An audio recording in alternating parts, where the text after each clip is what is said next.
Hi. Prior to the lockdown in the month of January, one of my ex students got married. And I was talking with her the other day and asking her how things were. And we relived her wedding day. And so grateful that it happened before the lockdown. And then the talk got around to the gifts that she had received. And she said to me, "Ma'am, don't people think nowadays?" They knew that I was getting married into a home. I was going to be living with my in laws, and that house was running for the past 50 years. And yet I got a whole lot of gifts that were pretty redundant, and I hardly have space to put all those boxes. And I told her to relax. I said, these things never change. I got married 41 years ago, and I remember I got about four lemonade sets and two or three milk cookers and a whole lot of other curios for the house. Of course, over the years, I've given them away and I don't have them anymore. My previous videos have talked about the art of giving. Today, this video is titled The Art of Gifting. When you gift something to someone, it has to be personal. You have to think of the person while buying the gift. You got to know that person, his likes, his dislikes, in order to make that gift a memorable and meaningful one. But no, most people just send on migratory gifts. Migratory gifts are gifts that you receive, you don't like them, and so you pass them on from house to house and hand to hand, whether the person likes them, needs them, or not. It's very important to give a gift befitting to the occasion. A friend of mine several years ago was very excited to celebrate her 25th wedding anniversary. And she had, with much deliberation and thought, bought a gift for her husband. He was crazy over watches, and she had bought him the latest watch on the market. To her consternation, on her anniversary, her husband gifted her a set of kitchen knives.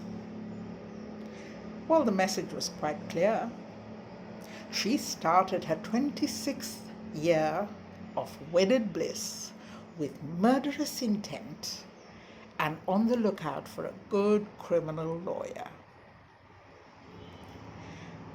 He, of course, was very happy with his watch, but I didn't have the heart to tell him he didn't really have that much time left.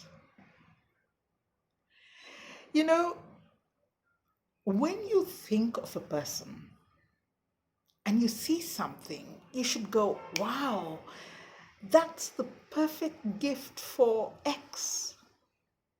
Well, the last birthday, I had a friend who gifted me something, and those were her exact words. "Blanche, I've got the perfect gift for you.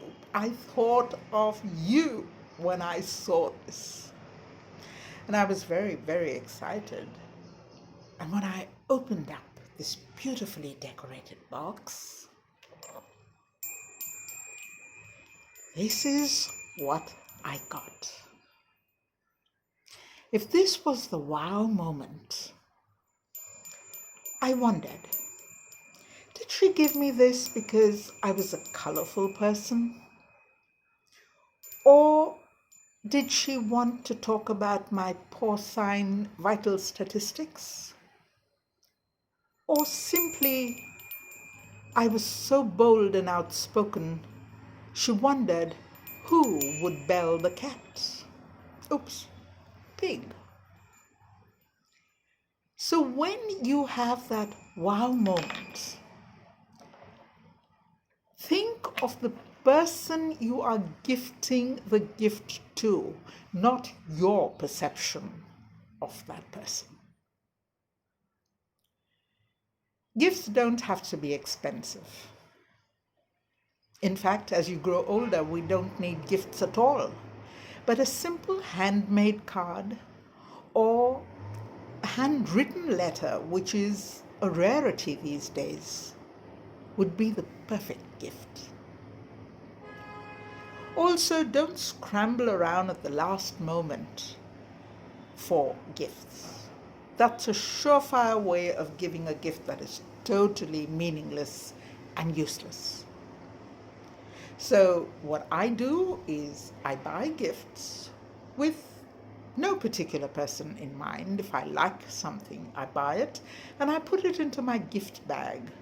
And when an occasion comes around, I look into that gift bag and weigh the pros and cons of what that particular person would like. And voila, my work is done. Don't give people gifts just for the sake of giving something. If I get one more coffee mug, I don't know what I'm going to do with it. Well, over the years, I've got a lot of coffee mugs, and I've been very generous with them. I give them away to the charity jumbles whenever those sales are announced. But what do you do when a coffee mug has your mug on it? You know, people give you mugs with your photograph on it. I couldn't give that to charity. Nobody would want it. So those go into my oops bag. Now, what's my oops bag? I do use that coffee cup for one or two breakfasts. I have a nice cup of coffee in them. And the third day when I go to wash the cup, oh dear, there's so much soap on my hands that it goes, oops, it's gone. And I can live with that. Now let's look at some of the common gifts people give. Flowers. I know a young man who took white flowers to his girlfriend on her birthday.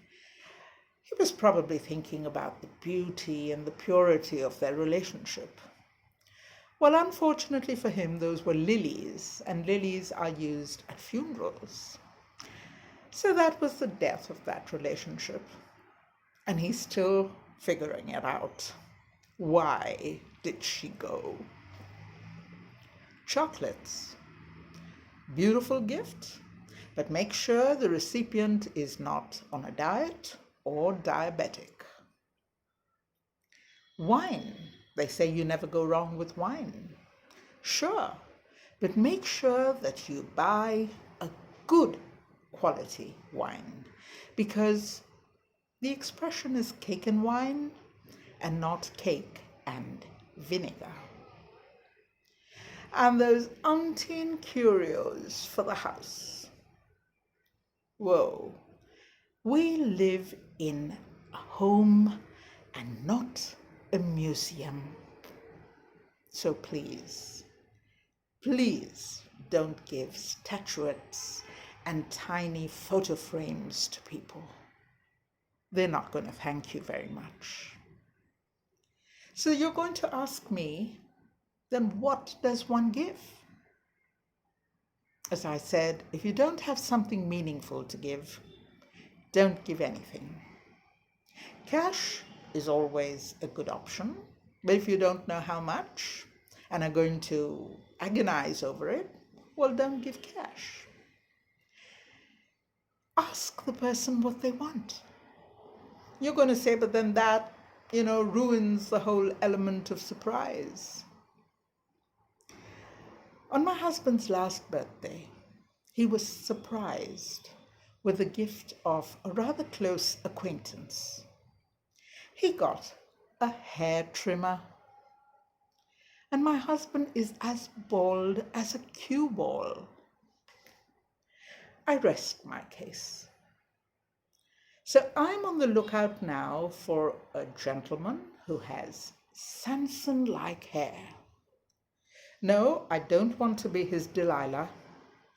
I just want to get rid of another useless